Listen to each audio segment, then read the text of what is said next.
This is the third game in the long-running series.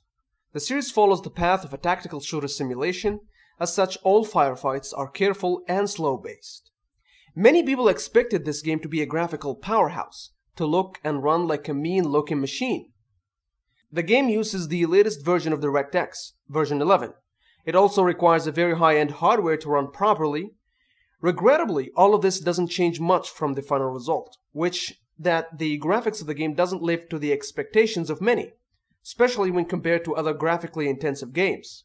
First off, the game applies tessellation on all characters, resulting in a smooth, round heads and faces. However, that doesn't apply to the rest of the other objects. Vehicles and even arms and legs appear polygonal and lack the roundness of the character's head. As such, the application of tessellation appears limited at best.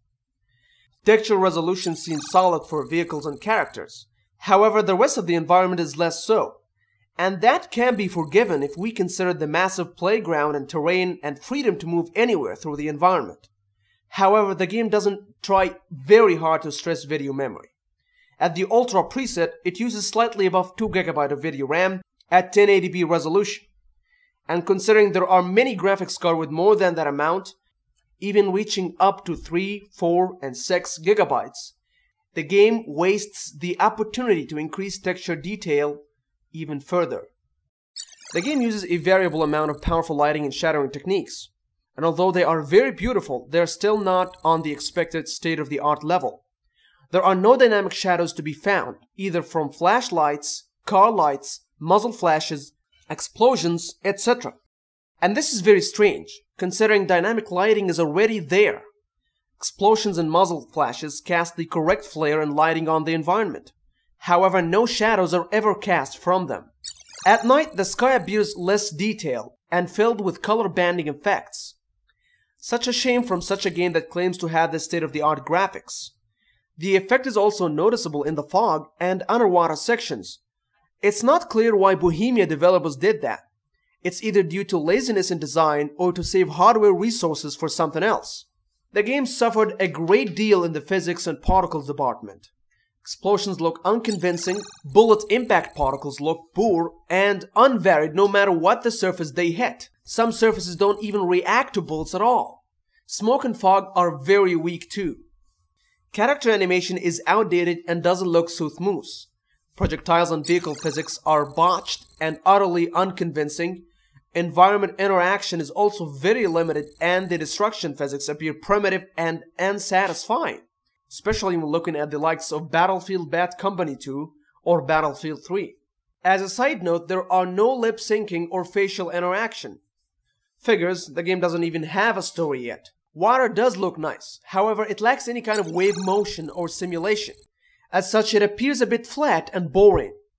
The game world backs plenty of details: dense grass, plants, trees, rocks, sand, hills, mountains, even houses and small villages.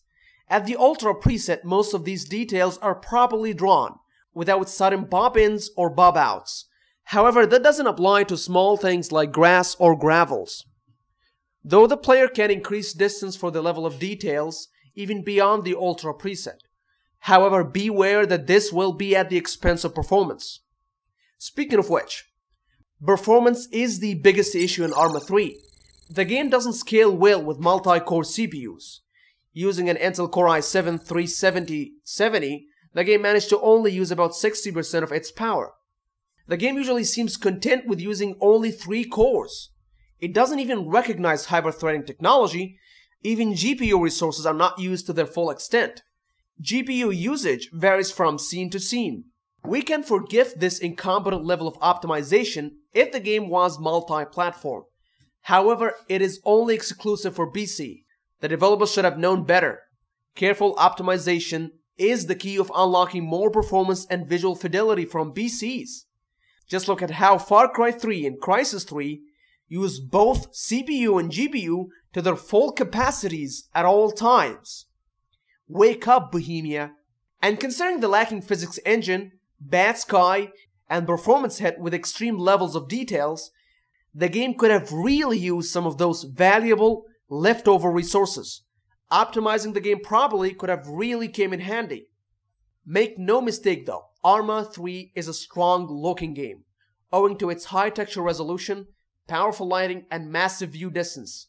However, ARMA 3 is not the highest that can be achieved on PC. All of that is not enough to make a superb looking game.